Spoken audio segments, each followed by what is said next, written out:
संजय राऊतांनी पुस्तक प्रकाशित केलंय, त्यानंतर त्यांनी त्यात काही गौप्यस्फोट केलेले आहेत, ते देखील आपण पाहूयात। गुजरात दंगली प्रकरणामध्ये तत्कालीन मुख्यमंत्री मोदी आरोपी होते। यूपीएच्या काळामध्ये पवारांमुळेच मोदींची अटक टळली। नरकातला स्वर्ग या पुस्तकातून संजय राऊतांचा हा गौप्यस्फोट। अमित शहा एका खून प्रकरणामध्ये आरोपी होते। मोदींच्या विनंतीनंतर शहांच्या जामिनासाठी बाळासाहेब ठाकरेंनी मदत केली। शहांप्रकरणी संबंधित व्यक्तीशी बाळासाहेब थेट बोलले। नरकातला स्वर्ग या पुस्तकात संजय राऊतांचा दुसरा मोठा गौप्यस्फोट।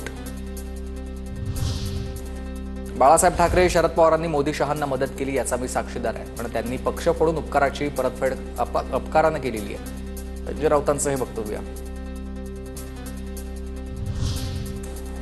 मोदी शहांनी बाळासाहेबांचा पक्ष एका लोफर माणसाच्या हातामध्ये दिलाय। शिंदेंना तुम्ही शिवसेनेचे मालक कसे बनवू शकता? खासदार संजय राऊतांचा हा सवाल। मालक तुम्ही कसे बनवू शकता? तुम्ही कोण आहात? ज्या बाळासाहेब ठाकरेंनी किंवा ज्या शरद पवारांनी तुम्हाला चौकटीच्या बाहेर जाऊन मदत केली, त्यांचे पक्ष तुम्ही लोफर लोकांच्या हातात दिले। कथा, कादंबऱ्या आणि बालवाङ्मय वाचायचे माझे वय नाही आहे। संजय राऊतांच्या पुस्तकावरून मुख्यमंत्री फडणवीसांचं हे वक्तव्य। मी कादंबऱ्या वाचणं कधीच सोडलेलं आहे। कथा, कादंबऱ्या आणि बालवाङ्मय वाचायचं माझं वय राहिलेलं नाही, त्याच्यामुळे असल्या गोष्टी मी वाचत नाही। त्यांनी असंही म्हटलंय की अरे त्यांचं सोडून द्या तुम्ही, ते कोण आहेत? ते कोणी खूप मोठे नेते आहेत का? गिरीश महाजनांकडून खासदार संजय राऊतांचा अतिरेकी असा उल्लेख। पाकिस्तानी दहशतवाद्यांशी लढायचं की देशांतर्गत अतिरेक्यांशी लढायचं? मंत्री गिरीश महाजनांचं वक्तव्य। युद्ध सुरू असताना संपूर्ण देश हा सेनेच्या पाठीशी उभा होता, मोदींच्या पाठीशी। अशा वेळेला ते म्हणतात मोदींनी राजीनामा द्यावा, अशा वेळेला ते म्हणतात अमित भाईंनी राजीनामा द्यावा। आता मला कळतच नाही, म्हणजे आता आपण त्या अतिरेक्यांशी लढावं का या देशांतर्गत अतिरेक्यांशी लढावं, हाही मोठा प्रश्न आहे। कटारातील अर्क भाजप नेत्या चित्रा वाघ यांची संजय राऊतांवर ही टीका आहे। महाराष्ट्राला कितीही नाचवण्याचा प्रयत्न केला तरी यशस्वी होणार नाही, चित्रा वाघ यांचं हे वक्तव्य।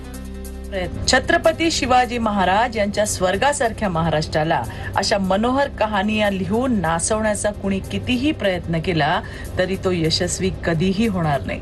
खरं तर गटारातील अर्क असं नाव संबंधित लेखकाला अधिक शोभून दिसले असते। असो,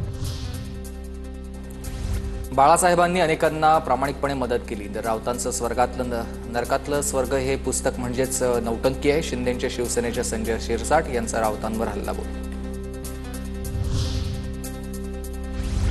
संजय राऊत नरकातला किडा, राऊतांच्या नरकातला स्वर्ग या पुस्तकावर शिवसेनेचे माजी आमदार शहाजी बापू पाटलांची टीका आहे। नरकातला किडा मी संजय राऊत अशा पद्धतीने त्यानं पुस्तकाचं नाव घ्यायला पाहिजे। महाराष्ट्राच्या राजकारणाला नरक बनवण्यासाठी सातत्यानं धडपड करणारा हा एक नरकातला किडा असल्यासारखा माणूस आहे।